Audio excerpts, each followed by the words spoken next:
Hi everyone, LC Clements here with a update, a vlog, just as hey, howdy do. Um, yeah, I'm back. This is just a normal video. It's not one of my Let's Plays. I just wanted to give an update on the channel. Everything's still good. If you haven't noticed, I haven't updated in a couple weeks. So make a long story short, I took a break from writing. It's not like I've stopped writing. It's just that I needed a break because I felt like the imagination, the writing process wasn't flowing.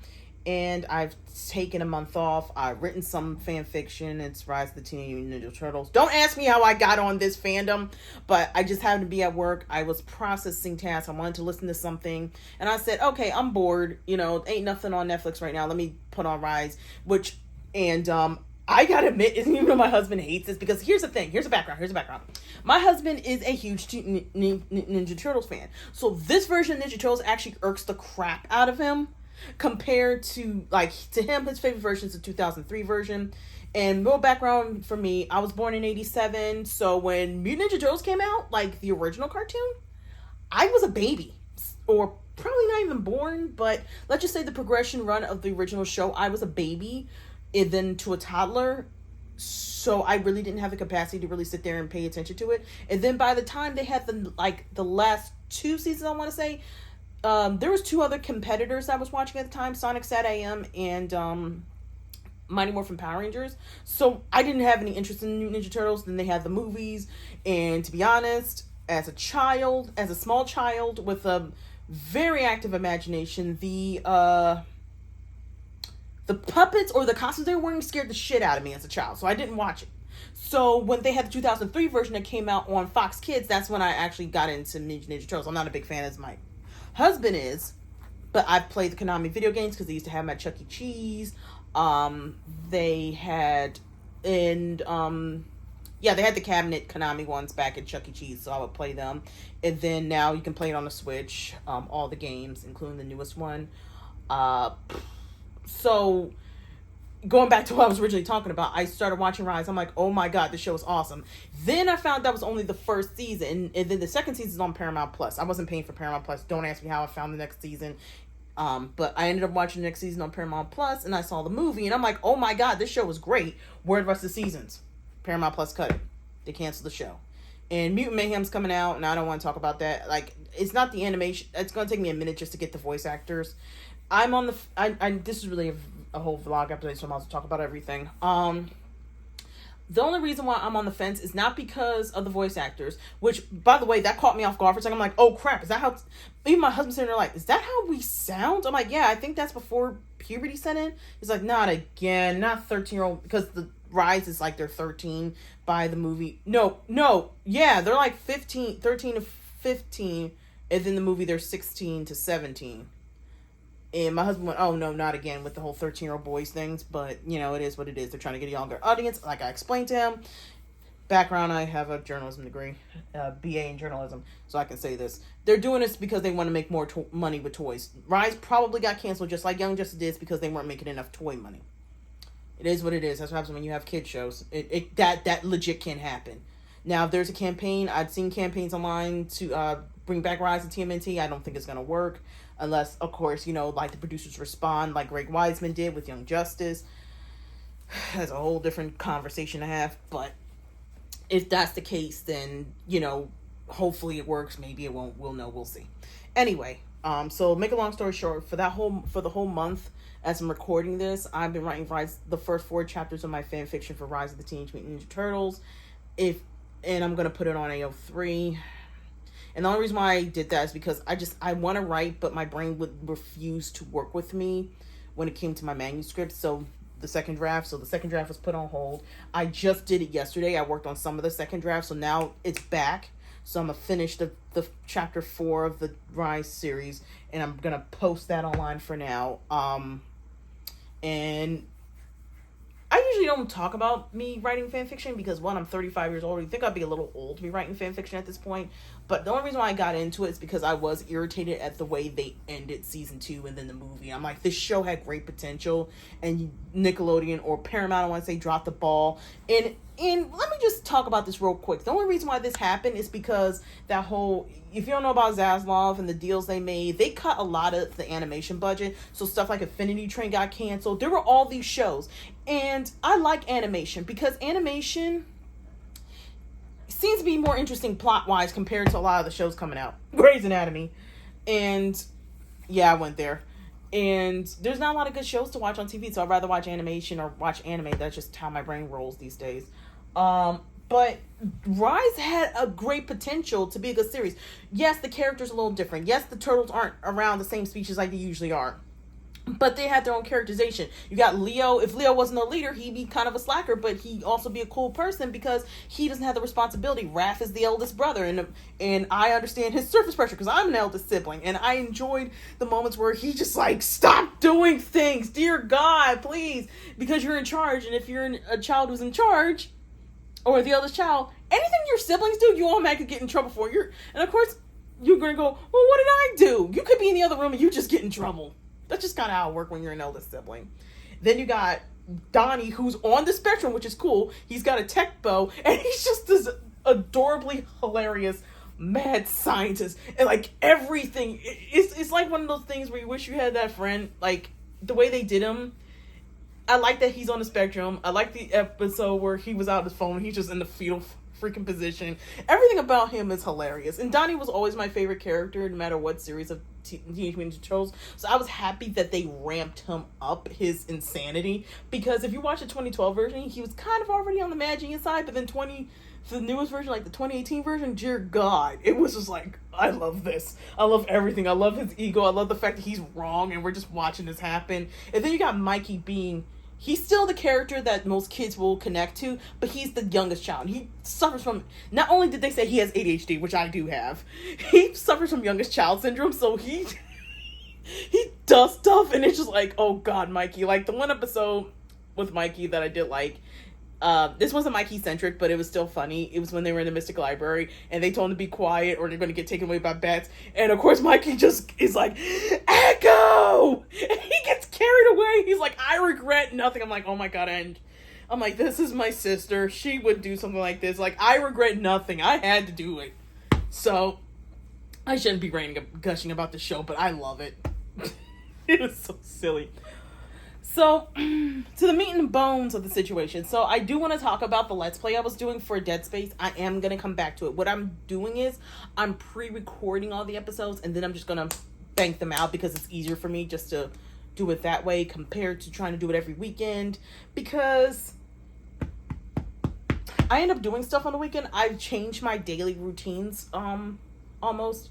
Not only do I work at a computer, just processing right now, but after work, I try to go to the gym. So 3 days a week, I go to the gym. I do weight for upper body, swimming, because I'm going back to learning how to swim again, lower body, and then on Saturdays, I swim again. So 4 days a week, I'm at the gym, because I actually enjoy it. It relaxes me.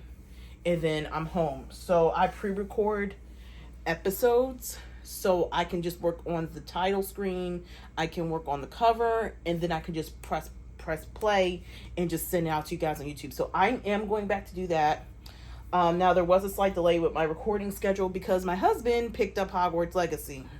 I don't want to get into the whole J.K. Rowling thing. I really don't. But to make a long story short, he wanted to play this game. We have one Xbox. I have the Series X. He has the PC.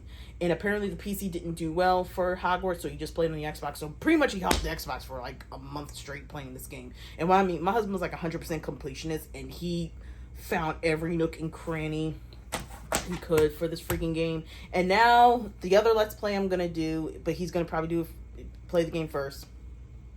I love Resident Evil 4. Leon is my favorite character. Okay, I love this man. This man is, you know, if I had to marry anybody in Resident Evil 4, it would either be him or Carlos from the remake. So, because Chris got on my nerves. He really did. And it's not his fault, it's the writer's fault. They made him steroids to just broody, alcoholic. He's a brooding asshole by deed. I don't even know how to describe him at this point. I don't think they knew what to be honest, I don't think they know what the fuck to do to Chris. But I will be doing a Let's Play of this at some point. Pre-recorded episodes, hopefully. Once my husband is done playing this freaking game, of course, because he's going to hog this game to death to be 100% completionist, then I'm planning on doing Sonic Frontiers because I have not played that game. I've been dedicated to play that game. I just lists people. There's lists of this stuff. So I will do one for Sonic Frontiers. I will not do Hogwarts Legacy. No, I will. Here's the thing. When it comes to Hogwarts Legacy, I made an avatar character. She's pretty. I think she's cute.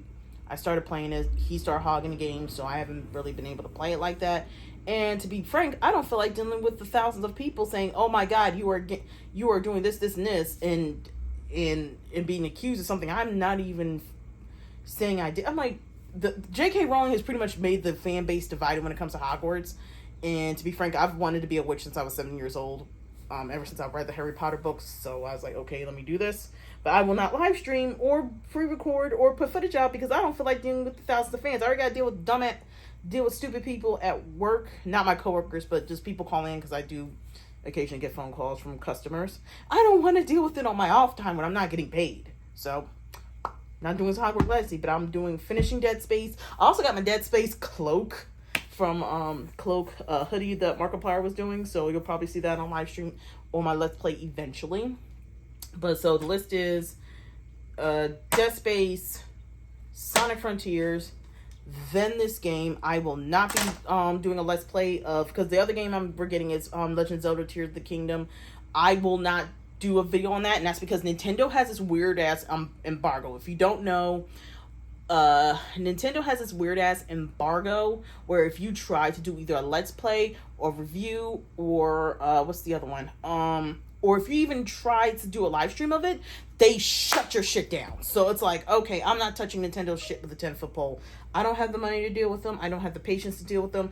And to be frank, I'm sure there's going to be millions of other people doing Tears of the Kingdom, so I'm good on that front. So yeah, 3 games I can do. And the reason why I think I started doing Let's Plays on the channel is, 1, I want my channel to stay alive, and 2, I think it's getting to the point where being a specific writing channel, it's like YouTube's algorithm is like lowest of the totem pole when it comes to writing channels. I don't know what they did.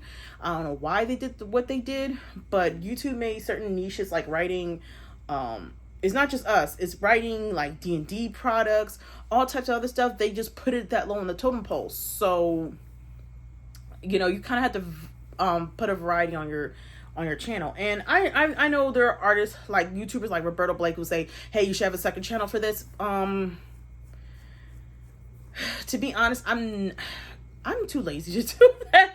So it's just going to be on one channel, and I'm probably going to change the title screen of my YouTube channel at some point. And speaking of redoing stuff, remember I've been talking ad nauseum about my website? I had a long discussion with my husband we were talking about finances and bills, because if you haven't noticed, inflation's a bitch. And it's making harder for us to pay for things or for things. And be frank, taking $200 a month or $200 every couple of years, you'd think $200 every two years or so wouldn't add up. But the way everything's going, if my contract with GoDaddy, HostGator goes up again, I'm canceling it. There's no point in keeping it open. I don't even update on the website like I really should. I go there to update the plugins, and that's about it. I haven't had anything published. If anything, what I could do is just keep the web domains, because the web domains are only $12 on Google. So that just stays my Google package of my Google Cloud backup or my Google Drive I have, and the other stuff I have associated with Google. It's just cheaper just to keep the website names and just get rid of those sites, and then hire probably my brother, because he actually is good at making websites on Squarespace and shit, and just have him just redo a website for me and just make it easier that way, because I have to think about finances, and to be honest, I don't think the finances are there to keep the website going on. I know people have said ad nauseum, like Morgan Hazelwood, that, hey, you should keep your website. I'm just keeping the domain names. I'm just getting rid of the site itself, because there's no point in me keep paying for it. So when my contract comes up with the website, which I am researching to see when the contract is up with them, like I said, if it's going to go up to, like, let's say $300 or $400, I'm just getting rid of it. There's no point in me keeping it. I'm not updating like I used to. I'm not posting like I used to. My life keeps changing. I can't keep doing everything. And that goes to my second point about the podcast. My podcast is here, but I'm not going to be going every other freaking month or every month. I'm going to go as needed for certain things in the writing community, because the news has become so stagnant in the writing world. Like, the only thing I know what's going on, there's a Shaman Schuster's getting investigated. Then we got the what's the other thing? Amazon's getting in trouble. Like, there's publishers getting in trouble, but litigation takes so long that there's no real updates. So until there's like updates on certain things, there's no point in me trying to do a podcast every single month. Lindsell Sansbury does a better job than I do keeping up with a lot of that stuff. But I am interested in like copyrights when it comes to comic books and stuff. I haven't seen any updates since the what happened with Disney. Be quiet, Siri. Long story short, somebody who wrote Star Wars novels years ago is not receiving royalties from Disney as he was with the original publisher, and it's like a back and forth litigation on who owes who should be paying this person. So it's just mess. It's just mess of less. So unless there's an update for certain things, I'm not going to be doing a lot of podcast episodes. I am going to continue to pay for Spreaker, because Spreaker is kind of cheap. I could probably just pay that every 2 years, but certain stuff I'm just cutting back on, because until I'm getting published, I don't feel it's right for me to keep websites and doing all this extra stuff. And I did a lot of introspect on certain things. You know, when they say, oh, you're a writer, you need a website, you need to have a presence on the internet, you need this, you need that. I have been on Twitter for a decade now, and trust me, I feel like when I post stuff, even if it's not writing related, it's like screaming into the freaking void. You know, not that many people are really listening on your Twitter, and Twitter has become a cesspool of bullshit. Let's be honest.